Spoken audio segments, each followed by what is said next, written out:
ഓം സഹനാവവതു സഹനൗ ഭുനക്തു സഹ വീര്യം കരവാവഹൈ തേജസ്വിനാവധീതമസ്തു മാ വിദ്വിഷാവഹൈ. ഓം ശാന്തി ശാന്തി ശാന്തി. ഓം ശ്രീനാരായണ പരമഗുരവേ നമഃ. ഓം ശ്രീ ശാരദാംബികായേ നമഃ. ശ്രീ ഗുരുവും ശ്രീ ശാരദയും കൂട്ടായ്മയിലെ ആചാര്യൻ, മുഖ്യ അഡ്മിൻ അനിൽ അങ്കിൾ, മറ്റ് അഡ്മിന്മാർ, എൻ്റെ പ്രിയ കൂട്ടുകാരെ, പ്രിയ മാതാപിതാക്കളെ, എല്ലാവർക്കും എൻ്റെ വിനീതമായ നമസ്കാരം. കർക്കിടകം 1 മുതൽ കന്നി 5 വരെ നടന്നു വരുന്ന ആത്മോപദേശ ശതകയജ്ഞത്തിൽ സ്വാമി തൃപ്പാദങ്ങളുടെ അനുഗ്രഹത്താൽ എനിക്കും അവസരം കൈവന്നിരിക്കുന്നു. ഈ കൃതിയിലെ 93 94 മന്ത്രങ്ങളാണ് ഞാൻ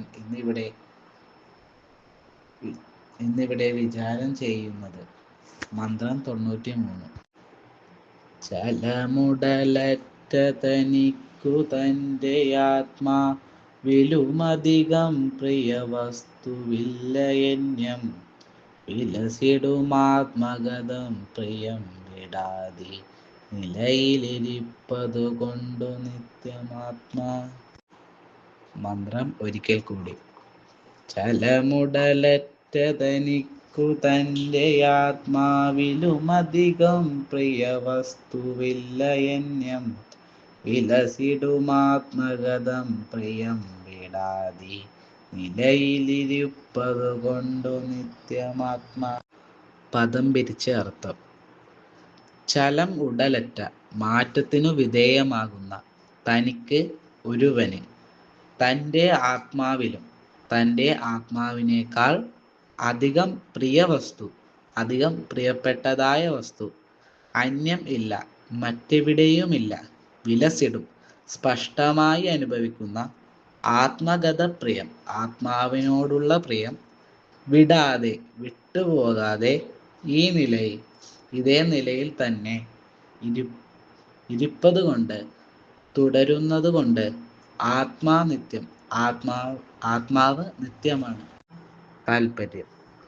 ഒരുവൻ തൻ്റെ നശ്വരമായ ശരീരത്തോടുള്ള ആസക്തി വിടുമ്പോൾ അവന് തൻ്റെ ആത്മാവിനേക്കാൾ പ്രിയമായി വേറെ ഒരു വസ്തുവും ഇല്ല. സ്പഷ്ടമായ ഈ ആത്മാവിനു നേരെയുള്ള പ്രിയം വിടാതെ ഈ നിലയിൽ ഇരുന്നു കൊണ്ടു തന്നെ ആത്മാവ് നിത്യമാണ്. ഒരാൾ ശരീരത്തോടുള്ള സ്നേഹം വെടിയുമ്പോൾ അയാൾക്ക് ആത്മാവിനോടായിരിക്കും ഏറ്റവും പ്രിയമാകുന്നത്. ഏതു നിലയിലും ആത്മഗത പ്രിയത്തിന് ഒരു ഊനവും തട്ടുന്നില്ല. അതിൽ നിന്ന് ആത്മാവ് നിത്യനാണെന്ന് നിശ്ചയിക്കാം. മന്ത്രം 94. ഉലകവുമുള്ളതുമായി കലർന്നു നിൽക്കും നിലവലുതായൊരു നീതി കേടിതത്രേ, അറുതിയിടാതരുതാതവാത്മനോ ഗോചരമിതിലെങ്ങു ചരിച്ചിടും പ്രമാണം. മന്ത്രം ഒരിക്കൽ കൂടി. ഉലകവുമുള്ളതുമായി കലർന്നു നിൽക്കും നിലവലുതായൊരു നീതി കേടിതത്രേ, അറുതിയിടാനരുതാതവാത്മനോ ഗോചരമിതിലെങ്ങു ചരിച്ചിടും പ്രമാണം. പദം പിരിച്ച് അർത്ഥം. ഉലകവും, നാമരൂപാത്മകമായ ലോകവും, ഉള്ളതുമായി, പരമസത്യവുമായി, കലർന്നു നിൽക്കും നില, ഒന്നിച്ചു കലർന്നിരിക്കുന്ന സ്ഥിതി, വലുതായ, വളരെ വലിയ, ഒരു നീതികേടിതത്രേ, ഒരു നീതികേടാണ്, വൈരുദ്ധ്യമാണ്. അറുതിയിടാൻ അരുതാത, അറുതിയില്ലാത്ത ഈ വിരോധാഭാസം. ആവാത്മനോ ഗോചരം, വാക്കുകൊണ്ടു വിവരിക്കാനോ മനസ്സുകൊണ്ട് ആഗ്രഹിക്കാനോ കഴിയുകയില്ല. ഇതിൽ, ഈ വൈരുദ്ധ്യത്തിൽ എങ്ങും ചരിച്ചിടും പ്രമാണം.